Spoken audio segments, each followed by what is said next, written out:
Hi again. Here are 7 ideas to help you save some money on your homestead and maybe even make just a little bit of an income. Number 1 is making your animals actually pay their own way, whether that's financially or just in terms of what they produce for you. A lot of people mistake homesteading for hobby farming, and there is a difference. So if you can find a way to make your animals metaphorically or physically pull their own weight, that is wonderful, and it's really going to help you in your homestead, not just financially, but for helping you avoid burnout. I'm going to go through and tell you what's going on with each of our animals, and maybe that will help you kind of get the wheels turning for what you want to do at your place. So starting out, I have chickens. I have 9 hens, a rooster, and 1 very noisy guinea who also lays eggs. And I sell those eggs for $3 a dozen. That is quite a bit less than what my neighbors and other people in the area are selling them for, but that is what I need to break even, so that's what I do.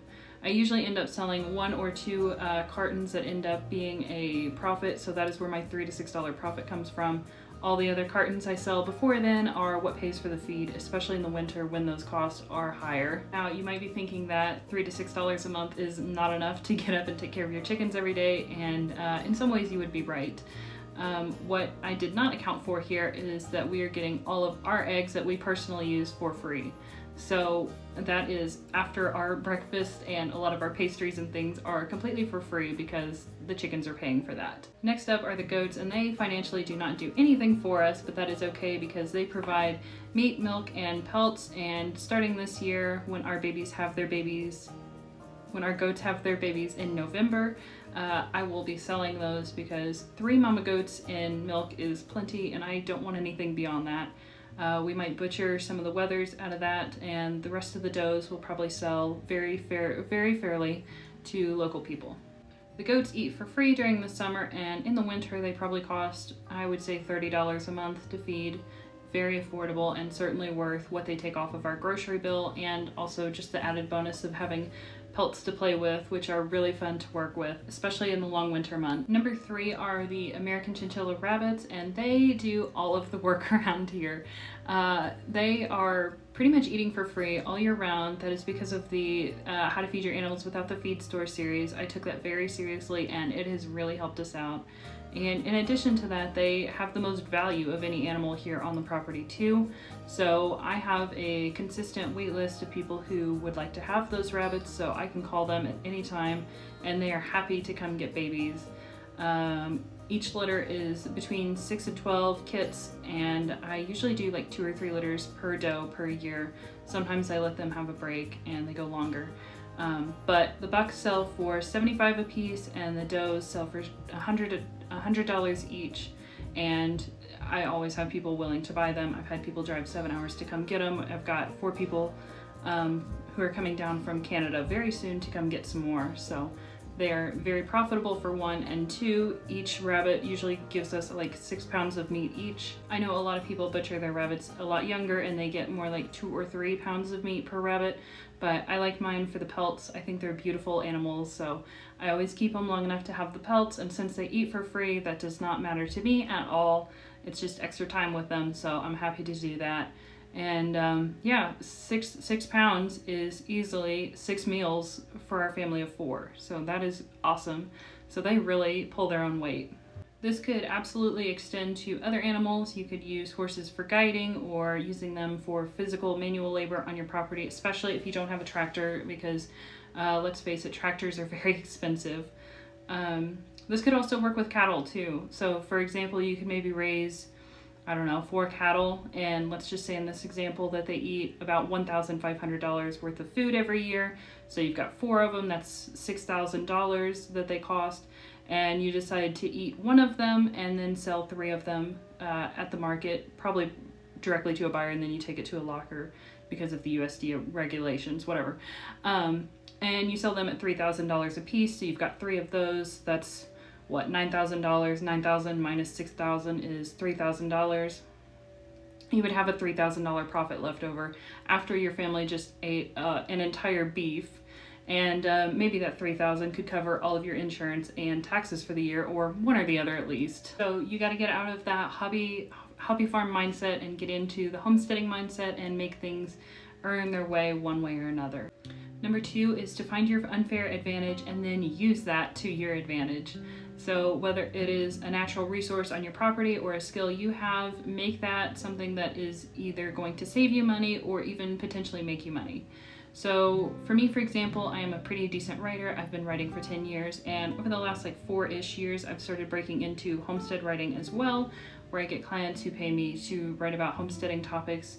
And that means that I get to work here at home on my homestead and earn an income. And in addition to that, I am saving money by not needing to drive into work to go work. So considering we're like 60 to 90 minutes away from the nearest place that I could work, that is quite a bit of gas.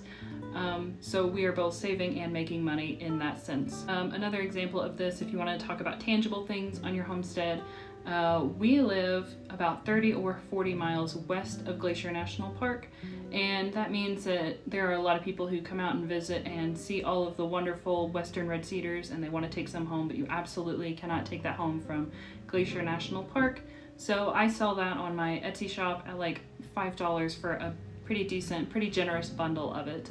People are happy to pay that. It is extremely low effort for me. It is letting me just go out in the woods and take out limbs that need to be thinned anyways because of our fire danger, and it works out well for everybody involved. And I have turned this into a game for myself, so whatever I sell from the cedar sprigs or from the wildflower seeds, I do have a few wildflower seeds I sell online, I just take that money and I set it aside directly so I can buy more chickens and more seeds. So that is the homestead paying for itself in another regard. It's very small amounts, usually $3 to $5 at a time, but that really adds up, especially when you go buy your seeds online, and it's usually only like $200 to get a year's worth of seeds, which I am now seed saving, so in a lot of ways that could be a one-time upfront cost if you get your heirloom seeds. I sell both on Etsy and Facebook Marketplace. Facebook Marketplace has actually been a better revenue or avenue for that than Etsy, which really surprised me, so keep that in mind. For 2023 and 2024, all of our seeds were completely paid for by what I sold online. So that did not come out of pocket at all, and I think that is super cool. I also bought our incubator, which is running behind me. That is that noisy little black cord going down right there.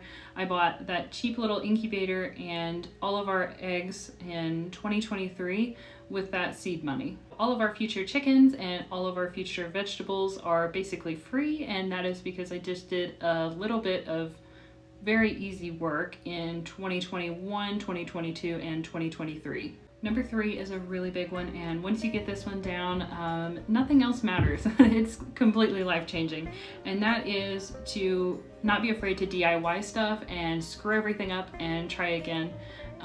Once you start doing things on your own, your eyes are going to be opened up. Like, it is completely life-changing. We just moved our garden 150 feet up the hill. I wanted it in a new place, and when I did that, I needed new soil for about 1,200 square feet of garden space, and I wanted to do the really deep raised beds, which could really add up if you were purchasing that soil. So what I did was I made my own. I did just a little bit of reading on what your soil needs and what different properties going into your soil will do to it. That includes like all of our animal manure and red cedar chips. We have so much red cedar, so red cedar chips, forest floor soil, and I just combined that up really well, and it turned out fantastically. I'm so surprised that that first attempt at making my own soil did well, and I'm thrilled with that, and I saved quite a bit of money this year doing that. Of course, the same thing could be said for the raised garden beds. We used old logs that were just in between what you would use for firewood and what are just about ready to rot through, so that was helpful. That is another unfair advantage. We have a lot of timber around here that we can use to our advantage, so we are. My husband and I took scrap plywood from old job sites that was meant for the trash, and we used that to build our goat barn and our chicken coop. And then when it came time for me to build a rabbit hutch, I tried to do that kind of a naturally rustic look, and this big 3x8 rabbit hutch ended up only costing like $24 total. We have built a few things around here that we don't actually like, and we're ready to tear them down and start something else. But since they were nearly free to build, it's fine. We don't mind at all. We're happy to have learned something, and now we're gonna build something much better that is gonna be much more permanent. Like, for example, we had a little 4-wheeler shed that we tore down this summer. We hated it. So we tore it down and we're putting something else in later on. And right now we're in the process of building a 600-ish square foot greenhouse. And I estimate that's going to cost us right around $1,000 to build, which if we hired someone else to do, that would easily be a $40,000 project.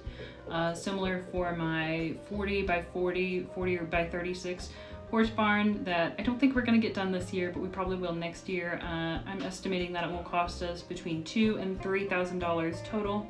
And if you wanted someone else to do that, especially in the style that I want for this barn, that could easily be $100,000. I'm not kidding, that is absolutely crazy. I don't mind taking the time to learn and do that stuff. I can hear you already. I know, it does take time. And yeah, time is short. That is why, like I said, we're not getting our horse barn finished this year, but it's okay. We're happy to roll our sleeves up and do it ourselves. This has been a really fun process for the both of us, and we're happy to do it ourselves. So again, this is a money-saving video, not a time-saving video. Number 4 kind of ties in with number 2, which is finding your unfair advantage and then using it.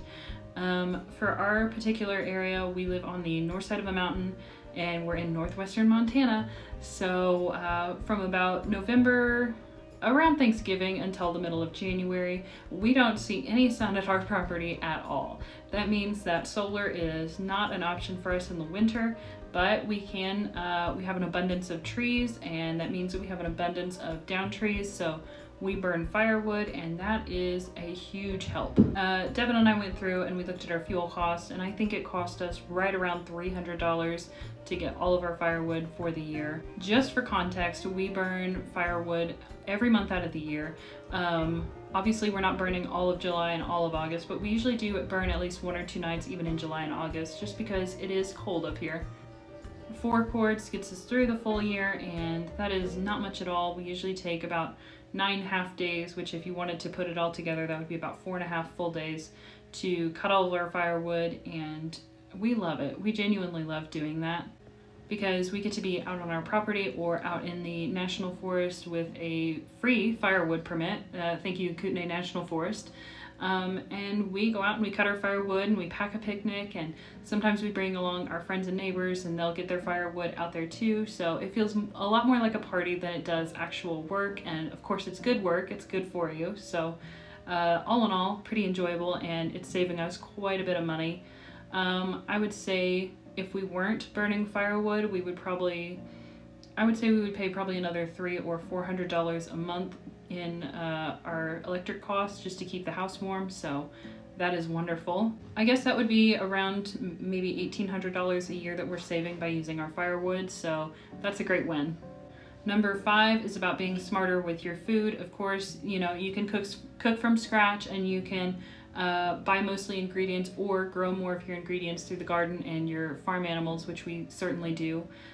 For a family of 4, eating really good food, eating whatever we want, is probably $500 a month for all of us. We pay very little for meat. We hardly ever buy meat, honestly. And that cost does include things like our toilet paper, our detergent, our soaps, whatever. Being smarter about your food definitely saves you some money. We might go out to eat once a month or so, and when we do, it's about $50 if the 4 of us go through a drive-through, or closer to $100 or even $120 if we go to a sit-down restaurant and leave a tip. So that's pretty good savings. But the big one that I'm excited to tell you about is change the way that you look at your leftovers and change the way that you treat your leftovers. Now, if you're one who doesn't save leftovers at all, this is probably not going to be helpful to you.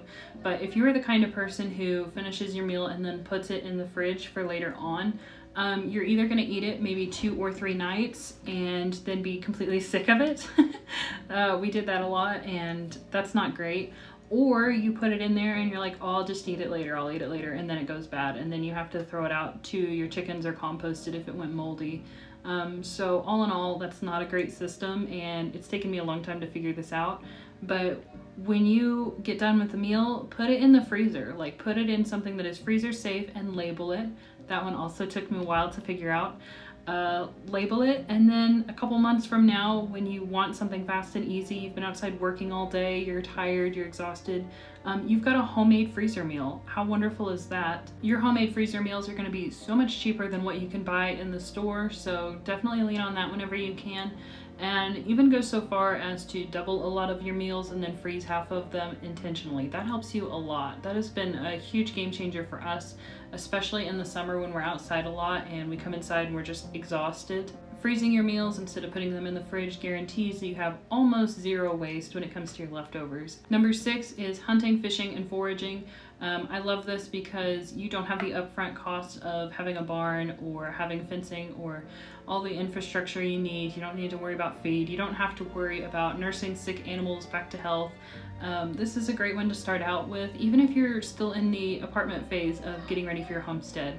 So this is a great way to learn how to process animals and figure out what you like and what you don't like. It really does make a big difference to get into hunting and fishing, and especially foraging. You can use public and national forest for this. You can look for your area, ask local people. They will be way more helpful helping you figure out what you need to do than I will. I think it's great to not be responsible for an animal that you are eating. If someone hits a deer, they hit a deer. It's no problem. If someone hits your cow because they got out, you were in some hot water and now you owe someone a new car and you got to fix your fence. Hunting and fishing is a huge reason why our grocery bill is so low. Even with our animals that we have here, we still prioritize hunting and fishing and foraging. I love mushrooms, so we do a lot of that. I know there is an upfront cost, especially with getting your first weapon, whether it is a bow or a gun, whatever it is. Yeah, there is some upfront cost, but I can guarantee it is a lot cheaper than raising most livestock, especially when you compare it to things like cattle or pigs. Number 7 is get really good at bartering, and I'm not just talking about trading some eggs for milk, which while that is great, that is helpful, that's on the small scale. You can think a lot bigger than this, and you can go a lot further with your homestead if you think outside the box and get a little bit crafty with it. For example, just 2 days ago, we traded a very nice large log to our neighbors who have a sawmill. So that way we could keep using the sawmill, and then they get another log that they didn't have to take from their property or cut down, which can be a little bit risky. So that was a great example of a barter that is very helpful. It is saving us so much money. I mean, quite literally, this could be like $150,000 that we've saved by building these barns on our own. And a lot of that is largely in part to the fact that we are using our lumber from our property instead of purchasing it. We also had a very dilapidated house trailer on our property that needed to come down, but it had a perfectly good tin roof on it, and we had quite a bit of plywood laying around. So we traded a lot of tin to our neighbors plus that plywood, and they built a garage pretty much all by themselves. And in exchange, we get to use half of that garage, which may not seem like a lot to some people, but when we get several feet of snow, having a nice concrete area to work on our own vehicles and tractors and things is so helpful. It is a complete game changer. Very worth it. Now, of course, if our neighbors ever decide to sell and someone else moves in there, we do not expect that offer to stand. I don't expect a new owner to allow us to just take up half their garage. So we know this is kind of temporary. We will be building a garage of our own, but hopefully that will tide us over until we can get that done. And I think that was a very fair, very helpful barter for us. I just had a really good visit with my grandparents last month, which is why there was a 2-week gap in my videos. And during that time, I talked to my grandfather about what he did when he was working on his farm, starting up his farm. Yes, he came from a farm, but if you have any experience with farming, you know that it's not like some seamless transition from dad to son. So you have to go out and get a lot of the stuff on your own. You have to find your own fields, you have to find your own farm. And that's what he did. So before he had a tractor, he would trade 1 hour of his time on foot with the neighbor in exchange for 1 hour of getting to use the neighbor's tractor. And then with another neighbor, he split, I believe, a 10-acre field, and he would farm the whole 10 acres, and he got to keep the profits from 5 acres, and then the farmer who owned the field got to keep the profits from the other 5. That is such a smart idea, and very backbreaking work, especially when he was growing up. It's much harder back then than it is now. He didn't have access to the tools we have now, so he works extremely hard to get to get that taken care of, but that might be a viable option now for some people who are starting out but don't have the land or don't have the equipment yet. Another recent example of this is we offered our friends a place to stay here. They needed a place for their tiny house, and we could really use the extra hands around here because there's just 2 of us and we don't have any outside childcare. So any extra help is always welcome. But we offered for them to stay here and help us 1 day out of the week all summer long, which our summers are pretty short, and then that would cover their rent for the full year to stay here and keep their house here as long as they wanted. I believe they are buying their own property. I'm so excited for them. But that was an offer that we had. Certainly don't extend that to just anybody. They need to be someone you really, really trust and would like to have as a neighbor. But these are good people and we were happy to make that offer and consider that. If you have the land and you need some help, maybe that could be an option for you, or if you are willing to be help and you need some land, maybe you could work something out with somebody that way. Okay, so there are your 7 ideas to maybe help you start saving some money on your homestead. If you have any ideas of your own, please comment them below. If you're watching this far, seriously go check out the comments. The community of people who are here around my videos are insane. They're some of the coolest people. They have some of the best information. A lot of them do not even have their own YouTube channels, which they should. They should start one.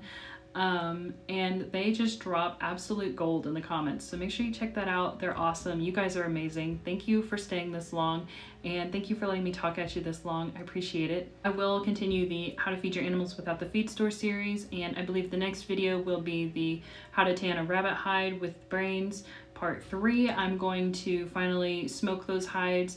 I have been procrastinating that because I want to make sure that I'm using the exact same hides that I showed you in the first 2 videos, so that way everything is super in line and you get to see exactly what it is start to finish. I'm not swapping hides out on you. You get to see it from start to finish, truly.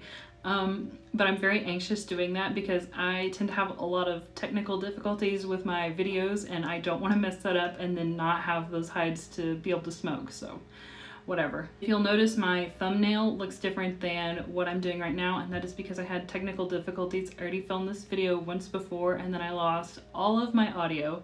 So here we are trying again, and that is why I am scared of doing a lot of these videos. Yeah, thank you for sticking around this far and thank you for letting me talk at you. I'll catch you in the next video. Bye!